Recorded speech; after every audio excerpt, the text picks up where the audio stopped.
Hello, I'm John from Steadman's Bike Shop, and today we're going to be talking about some tubeless equipment to set your bike up tubeless. We'll do a road section and a mountain bike section in probably 2 videos. What we have out here on the table are a few things that make up the component of the tubeless setup, such as sealant, valves, injectors, core removers, and tire lever, some cores, and some on-trail or on-road repair items. Okay, let's go over some of the things we'll need to set our bike up tubeless. These are our sealants, all different kinds, all different manufacturers. Our preferred from Orange Seal. A lot of people like Stan's, Conti, and so on, all make sealants. So that's the first thing we need. These are injectors that we would put the sealant into to then put into the tire. We put the fluid in here. Then we'd use this plunger to shoot it into the tire through the stem. This is a core remover. We'll do Schrader and Presta. And how this guy works is there's a little bit of a flat side that'll fit on, and we can easily just unscrew the core, which then gives us a straight shot into the tire. We have a tire lever. These 2 things here are for roadside repair. This is a dart, which will shoot into the tire and help clog a hole that is not able to be closed by the sealant itself because its particles are too small for the size of the hole. This is a lot like a tire plug kit that you would use on your car. These are called bacon strips, and that would go through this here, just like you would push it into the tire, pull it back out, and this would be remaining in the tire to close that hole down a little bit. These are cores, which over time the sealant will clog up these cores, so you can easily replace those. Valves come in all different lengths for different depth wheels, so you want to have something that's appropriate to the wheel depth size, where these 2 guys would be a low profile wheel and this would start to get into your deeper dish wheels. You also don't want to mix your sealants. If you're running Orange Seal, run Orange Seal. You do not want to mix like a Stan's with an Orange Seal. They don't play together well. Know what you're using, so if you have a problem and you're away at a different shop, you can tell them, hey, I use Orange Seal or I use Stan's, and that way they put the proper stuff back in your wheel. A couple of things with going with a tubeless system is you always want to ride with a tube. Sometimes we'll have a slit in a tire that the sealant just is unable to fill and clog. So you're going to need to take your valve out and you're going to need to put a tube in and a dollar bill or something to boot the tire so that the tube doesn't avulse through the hole, which is then just going to cause you another flat right away. So always good to carry like a little piece of tin foil in your bag, a dollar bill, just something that you can fold up and put in that slit of the tire underneath, and then when the tube comes up, it'll keep it from pushing out of the hole. So that's a good thing to always ride with. We want to refresh our tubeless system every 4 to 6 months, unless we had some big puncture that we know a lot of the fluid came out, then we would do that sooner. We always want to air our tires up before we ride. The tubeless system will tend to lose a few more pounds a day than a tube system will. Always check your pressure pre-ride. Make sure we're at the proper pressure for our tires. Whenever we use an injector, we always want to wash it right away. Right after using it, it will clog up everything in the tubes and it just gets nasty. So as soon as you're done inserting the sealant into the tires, make sure you rinse these out thoroughly to dry. regardless of what sealant you decide to use, we want to make sure that before we use it, we shake it up very well to get these particles that are in the sealant that clog the punctures up and suspended in the fluid.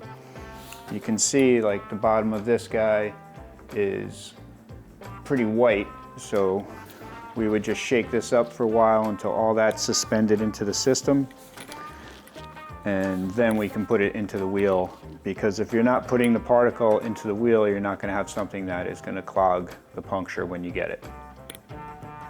So now that we have an idea of what we're using and why we're using it, we're going to go ahead and make this rear tire tubeless. We're going to start by removing the rear wheel. Once we have the rear wheel removed, we are going to let the air out of the tube by pulling the core. I'm going to take off the nut of the valve so we can pull the tube out. We're going to take these tires and we need to get it off of the seat of the rim. Just work that around 360 degrees. That's going to allow us to take our tire lever, get that inside the bead of the tire, and slide that out. Now we have room to pull out our tube.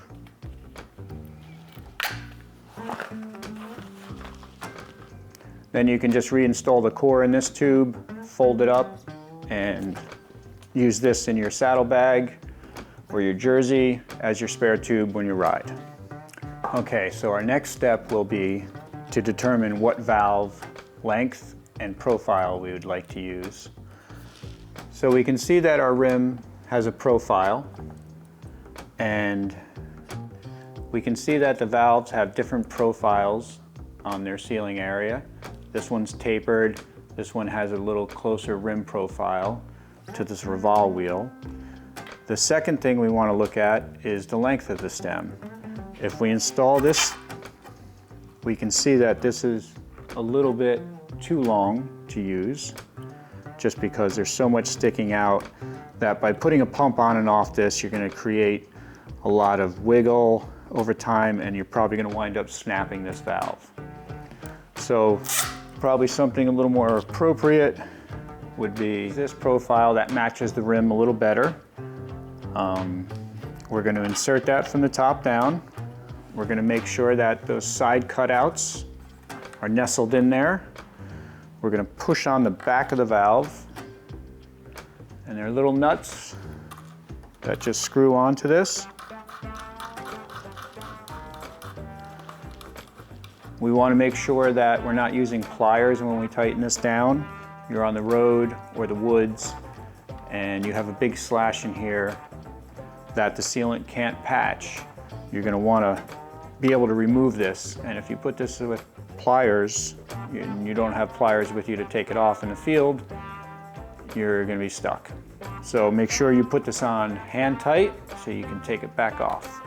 But you just want to push a little bit from the back while you're tightening this down, and we want to make sure that that is sealed and squished in there well.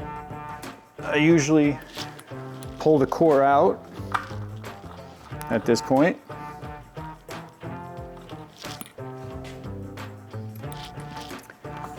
The other thing that's going to be different from running tubes to tubeless is that when you put your tire back on, you want to start opposite the valve. And this valley is where we're going to want to get this tire into.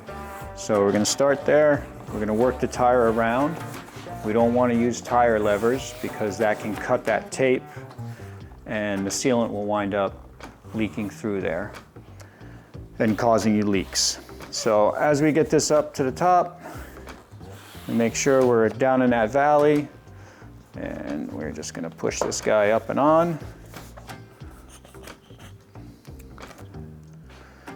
Now when I have the core out, and what I want to do is I want to seat this tire onto the rim, which is going to be some loud snapping sounds. And what that'll do is when I put the sealant in, it won't just allow it to get everywhere and creep out later on. So it just kind of seals our system up except for the valve hole. So we're just going to add some air, snap it on. Now we're just going to let the air out of the tire, and then we're going to put our fluid into the wheel. But we can see that we're all up on the rim bead, so we kind of have a sealed system here. Okay, so now we're going to take our injector and our sealant that is all shaken up. We're going to pour that into our injector to the proper amount.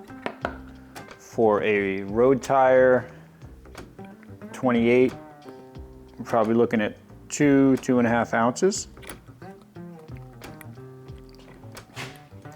Then we're going to take our injector and we're going to put it onto the valve, which has the core removed. And we're going to go ahead and inject that in to the wheel. Now that we have our fluid in our wheel, we're going to go wash this. Now what we need to do is reinstall our core back into our valve. Now we can air up our tire and take our tire, kind of wiggle that fluid around a little bit, close our valve, make sure our wheel is clean,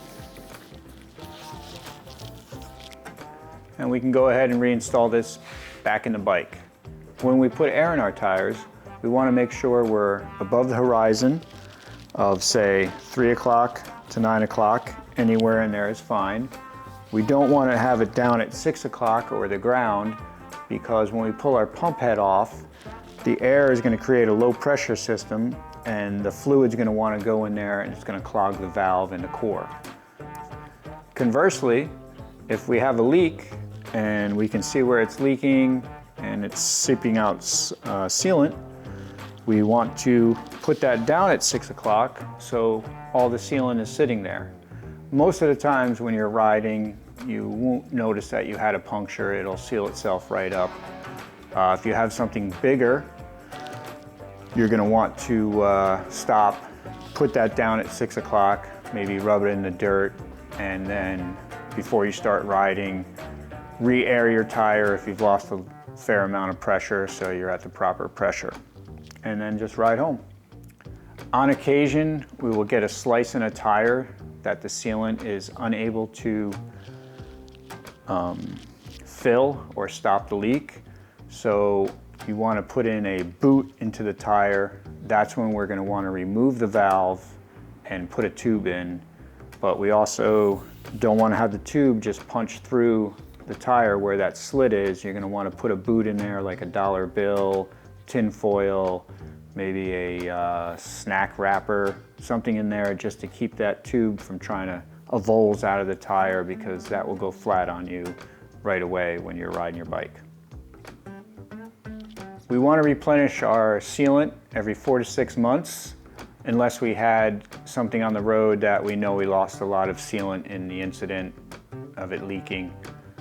But otherwise, 4 to 6 months should do you just fine. Make sure you're checking your tire pressure before you ride. So that's how you convert your tubed wheel set to a tubeless wheel set. And the ride quality is fantastic. It allows you to run lower pressures. And from all of us at Steadman's, go ride your bike.